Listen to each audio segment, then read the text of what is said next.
Oh, hi everyone. Let me take you on a little tour of my paper house. When you walk in the front door, you have a little comfy living room complete with a couch and a rug. When you walk into the next room, you'll see my kitchen. I have a fresh turkey just out of the oven and a fresh pot of coffee too. And then comes my dance studio with a mirror and a bar. And here's my bedroom with a closet and the pictures of my animals. And here's the back of my house. What do you guys think? You want to make a paper house of your own? If you do, you will need 5 pieces of matching paper. Now this can be any type of paper. It could be computer paper, notebook paper, painting paper, although that's expensive. I used computer paper.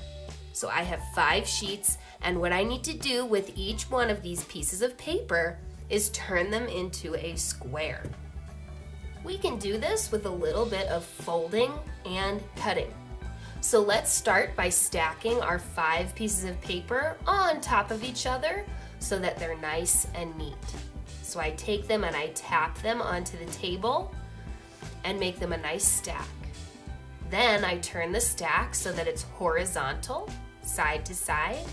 And what I'm gonna do is carry the corner of the paper so that this line right here matches up with the bottom edge of the paper here. So I'm gonna hold down the paper and I'm gonna match up those 2 lines I just showed you. Once it's nice and even, I hold down the paper with one hand and I crease or press the fold with the other. Once it's nice and creased, you've done all 5 pieces of paper at once. You should have a nice diagonal line on each one of your papers. Now take them one at a time and fold them back up on the line. Grab a pair of scissors and cut off that rectangle hanging off the triangle. Repeat this step for all 5 pieces of paper. Fold them back up on the line and cut off the rectangle. When you're done, you should have 5 beautiful squares of paper, all complete with one of the folds done already across the middle. Take away one of the squares and save it for later. Right now, we're going to repeat a bunch of steps on 4 of the squares.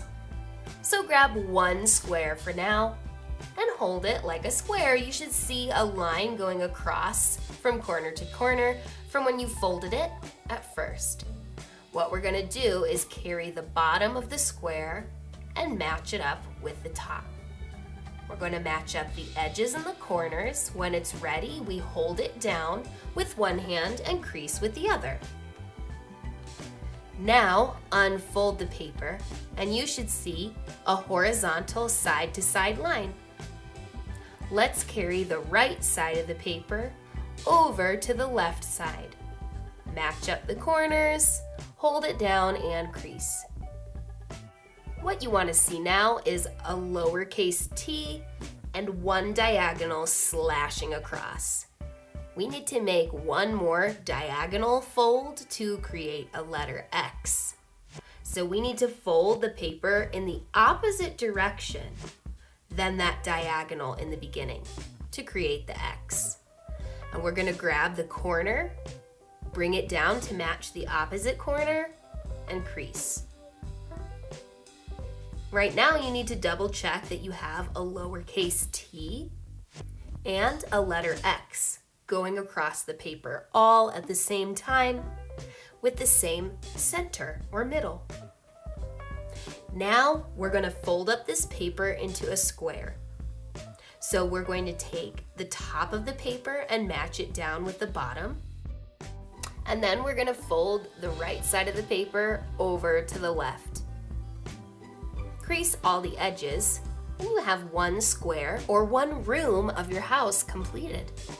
Remember those other 3 squares?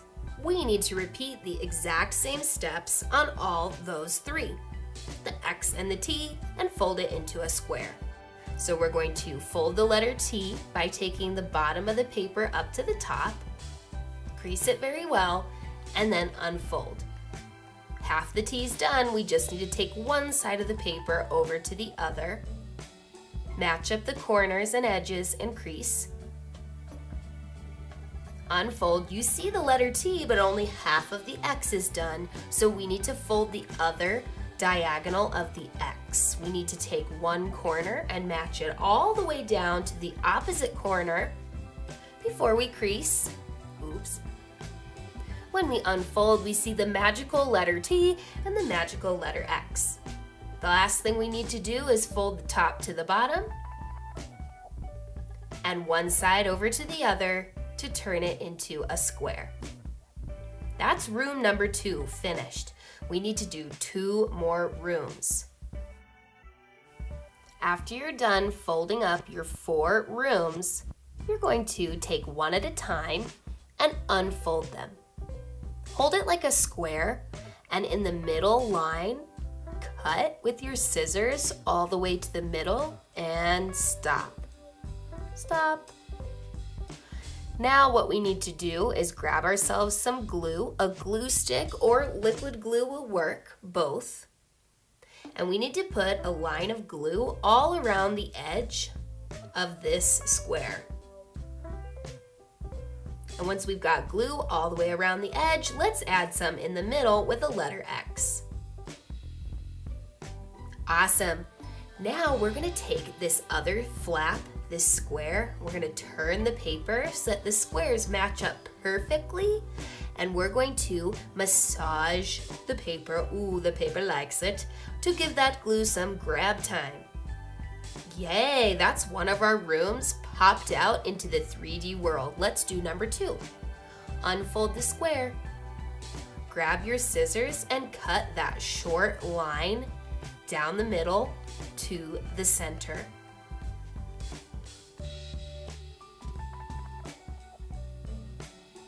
Now you'll need your glue. On the bottom square, you're going to draw a line of glue around the edge,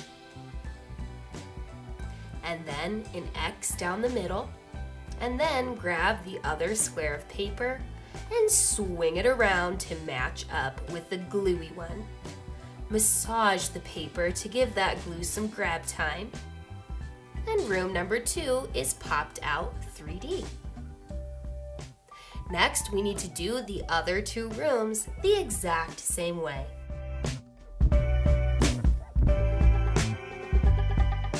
Once you have 4 cute little rooms, it is time to glue them all together, like this. We're gonna put the sides of the rooms all together with some glue in kind of like a T formation. We're going to glue all the sides together except for one.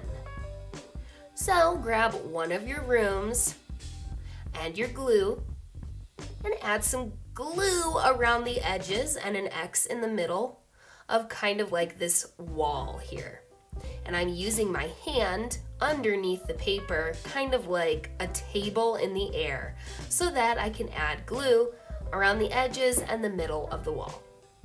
Now I grab another room and I'm gonna match up the walls from the bottom to the top and massage the papers together to give the glue some grab time. That way they stay together once we try to fold these things. Once those 2 rooms are put together, grab another room, glue it on the sides, and attach it as well. Like this. Now glue your last room, but this time just glue one of the walls so that the wall is open. I made a mistake and I glued all the walls together, so I've got to kind of peel them apart because you're only supposed to have 3 connections, not all 4 together. And once you have your rooms put together except for one wall, now it's time to do some folding so that our house will pop out. So go around your house 1 room at a time and pick up the floor. And you're going to crease the paper on the fold that's already there. There we go, 1 room done. Move to the next room, grab the floor, pick it up, and crease it on the line in the center. Now it folds up like a book. Grab the next floor, crease it up, and the last floor, pick it up, crease it on the line.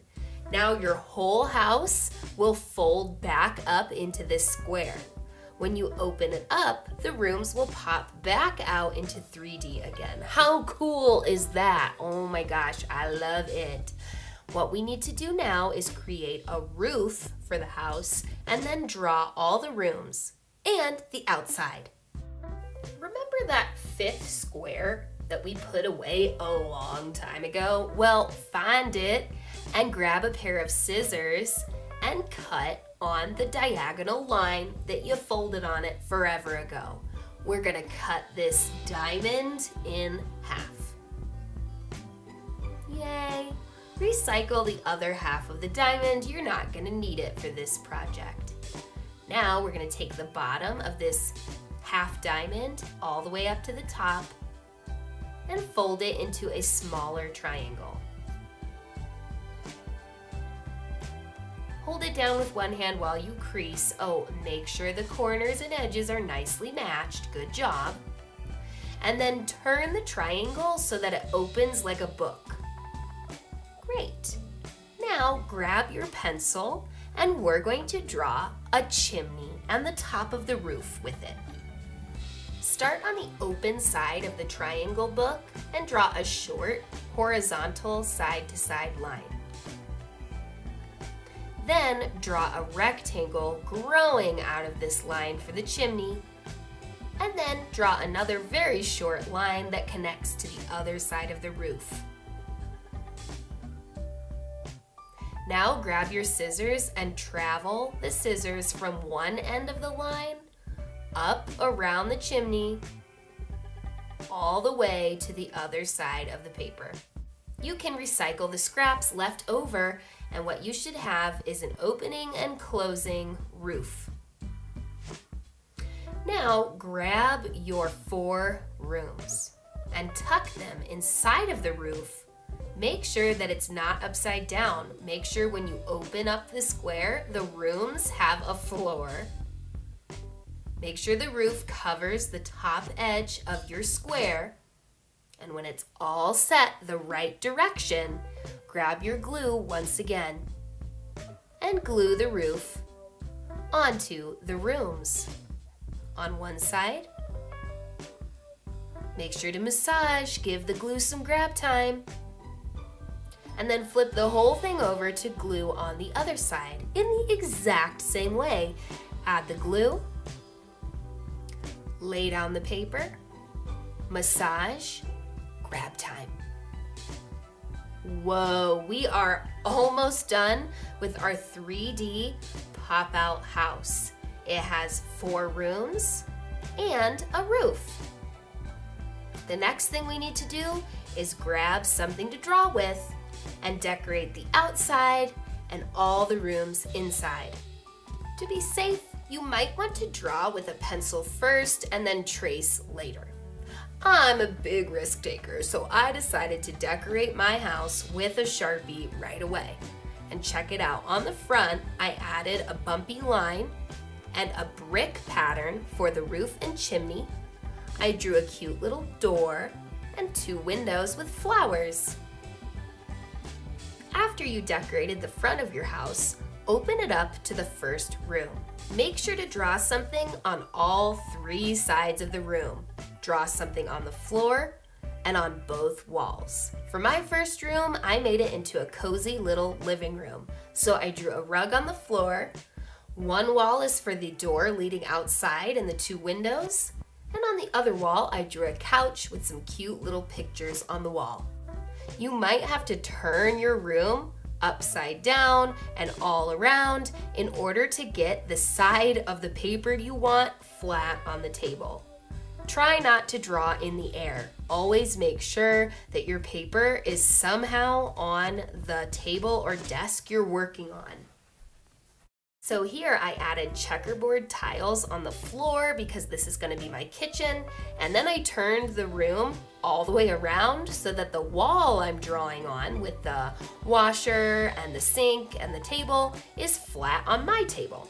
And I finished the other 2 rooms in the exact same way. So here's what I've got. I've got a living room. I've got a kitchen. I've got a dance studio with a mirror on the wall and a boombox and a wooden floor. And I drew a bedroom with a closet and a bed. And then on the back, I finished drawing the roof, added a window and a little bush.